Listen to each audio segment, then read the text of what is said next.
Nosotros somos Rebeca Villalobos Ruiz y Luis Gesell Medina Castellanos, estudiantes de la carrera de Diseño Urbano y del Paisaje de la Universidad Autónoma de San Luis Potosí. Se presenta este trabajo para la clase de Sociología Urbana, cuyo fin es, mediante diversos métodos, descubrir las necesidades de solución para la población hacia ciertas problemáticas, que en nuestro caso es la fragmentación del medio urbano. Comenzamos nombrando las corrientes sociológicas que nosotros encontramos más importantes para nuestro estudio. Corrientes sociológicas para el estudio del urbano. La Escuela Sociológica de Chicago se refiere al primer corpus principal de trabajos que emergieron en los años 1920 y 1930, especializados en sociología urbana y la investigación hacia el entorno urbano combinado la teoría y el estudio de campo etnográfico en Chicago, aplicado ahora en muchas otras partes, aunque recogía el trabajo de académicos de varias universidades de Chicago.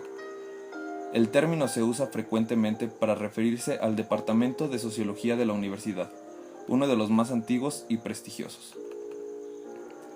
Los principales investigadores en esta escuela incluyeron Ernest Borges, Ruth Shawnee Cavan, Edward Franklin, Ever Hughes, Roderick D.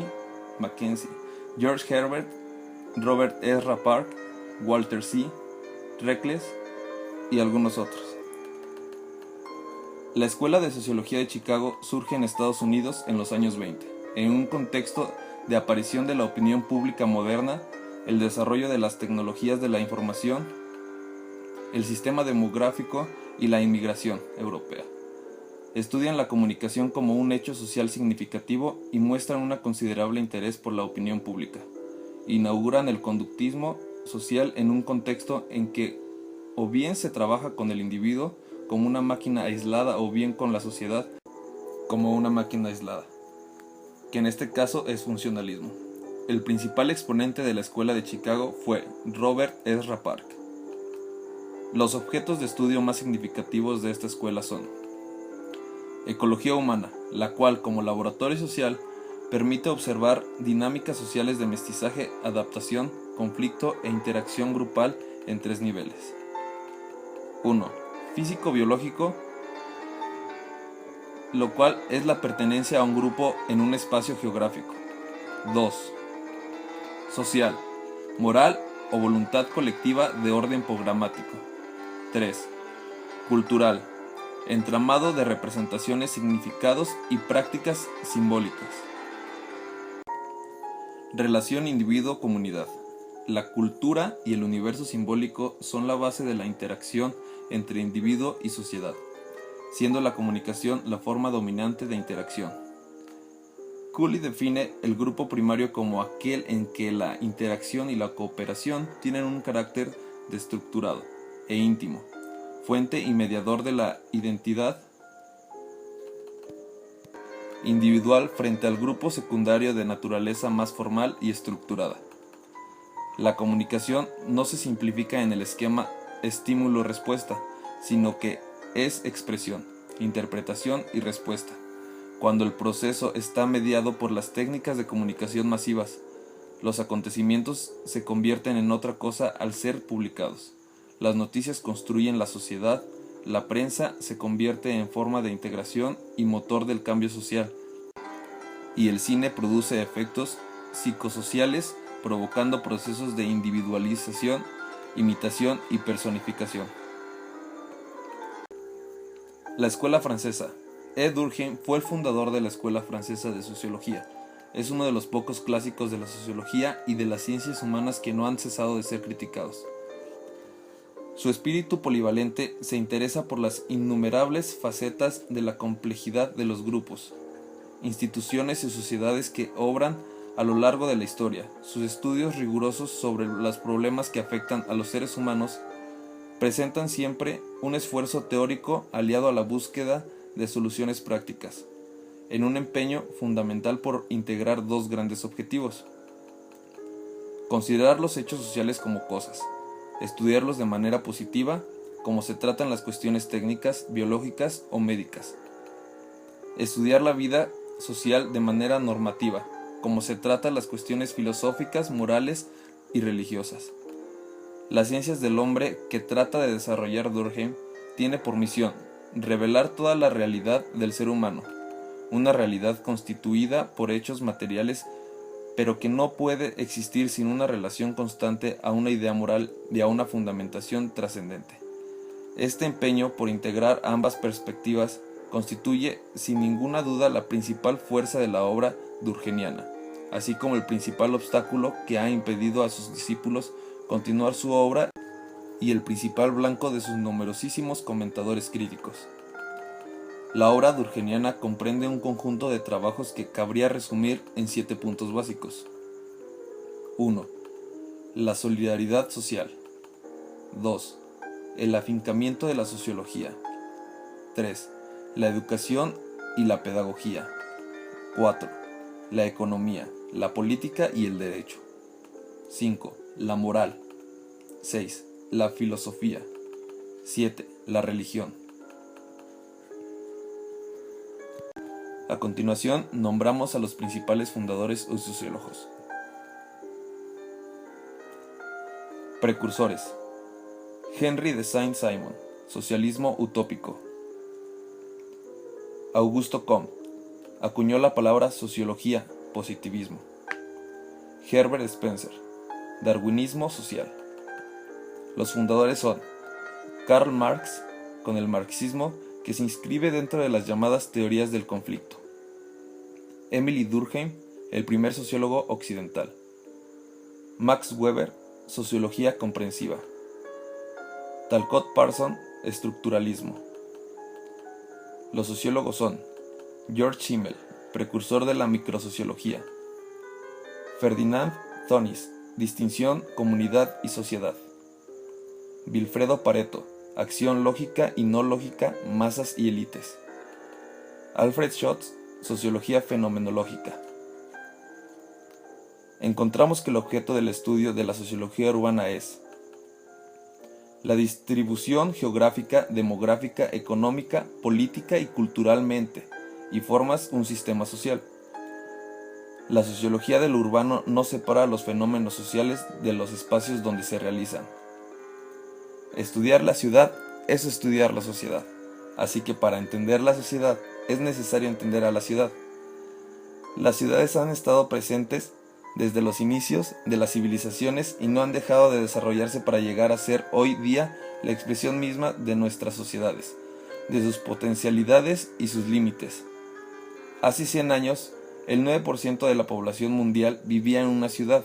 Hoy día, la mitad de ella, es decir, el 50% de la gente, vive en un entorno urbano. Se estima que en México alrededor del 75% de la población habita en una ciudad. La preocupación social por las cuestiones urbanas es muy antigua y era más cuando todavía la distinción entre el campo y la ciudad tenía una razón de ser. Dentro de esto nos preguntamos, ¿qué es la sociología? Dentro de la pregunta nos hace referencia Manuel Castells. Cuestionaba, refiriéndose a una época en que la urbanización se encontraba ampliamente difundida, ¿aún existe una sociología urbana?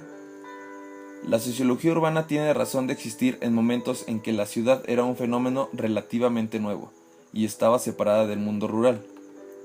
Quizás sea más pertinente hablar de la sociología del urbano, así como hablamos de la sociología de la educación, de la salud o el trabajo. Saunders propone ver a la sociología urbana como una disciplina que se interesa sobre todo en la organización social inscrita en el espacio. Lo que distingue la sociología del urbano de las otras disciplinas es más una cuestión metodológica. Los sociólogos, a diferencia de los antropólogos, ubican al grupo estudiando un conjunto más amplio dentro del cual está inserto. La práctica del urbanismo consiste en pensar la ciudad como un espacio urbano para ordenarlo, modificarlo.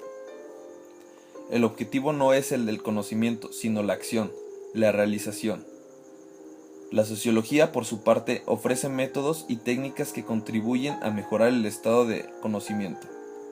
La sociología urbana no es la sociología de todo lo que ocurre en la ciudad.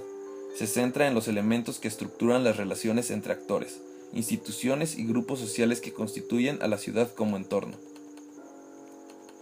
La sociología del urbano podría entonces definirse como la observación en un medio privilegiado, de las transformaciones sociales y económicas como resultado del proceso de modernización. Como método, realizamos diversas entrevistas a las personas que encontramos en la zona de estudios, las cuales están conformados de la siguiente manera. Edad.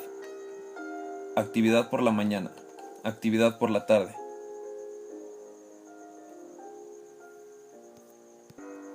Dibuje un mapa de su barrio o colonia utilizando los colores que le proporcionan. Ubique y marque con la letra del inciso en donde encuentre los siguientes sentimientos en su mapa. A. Tristeza. B. Alegría. C. Tranquilidad. D. Miedo. E. Enojo. F. Agrado. De la siguiente caja de palabras, escoja 3 que mejor describan su colonia actualmente y ordene por importancia. Orden: poblado, oscuro, viejo, colorido, solitario, vivo, feo, iluminado, inseguro. De la siguiente caja de palabras, escoja 3 que mejor describan su colonia hace 25 años y ordénelas en importancia. Rico, inseguro, muerto, sucio, desordenado, limpio, nuevo, pobre, descolorido, bonito. En su mapa inserte una paloma en los lugares que se sienta que le pertenecen y una tacha donde sienta que no le pertenece. ¿Usted pertenece a algún grupo u organización dentro de su barrio o colonia? Al momento de realizar la entrevista, el entrevistador respondió una serie de preguntas, las cuales son: nombre del encuestador, número de la entrevista, fecha, hora, sector donde se realizó la entrevista, cuál fue el primer lugar que dibujó la persona dentro de su mapa mental, a qué le dedicó más tiempo, la persona observa a su alrededor al realizar el dibujo, cuánto tiempo necesitó la persona para realizar el dibujo. La persona ante la encuesta se encuentra tranquila, confundida, interesada, desesperada. ¿Cuál fue el sentimiento que tuvo mayor dificultad para ubicar en el mapa? Nuestra investigación se realizó en Himno Nacional Segunda Sección, de acuerdo a su AGEP 187-G, que se encuentra entre la colonia Himno Nacional Primera Sección y la colonia Profesor Graciano Sánchez. Esta cuenta con una población total de 4.335 habitantes, de los cuales 2.055 son hombres y 2.280 son mujeres. En nuestro estudio incluimos personas de 18 a 65 años. En la zona se encuentran de 18 años y más 1.443 hombres y de 18 años o más 1.660 mujeres. De acuerdo a nuestra zona de estudio, una gran parte fue estudiantes. La población de 18 a 24 años que asiste a la escuela son 248 y otra parte fueron población económicamente activa, 1.884. En esta zona realizamos una serie de entrevistas a los habitantes del lugar, de los cuales, en base a sus respuestas, dibujos, nos dimos cuenta que el lugar se encuentra fragmentado a causa de un camellón que está en el centro de la colonia.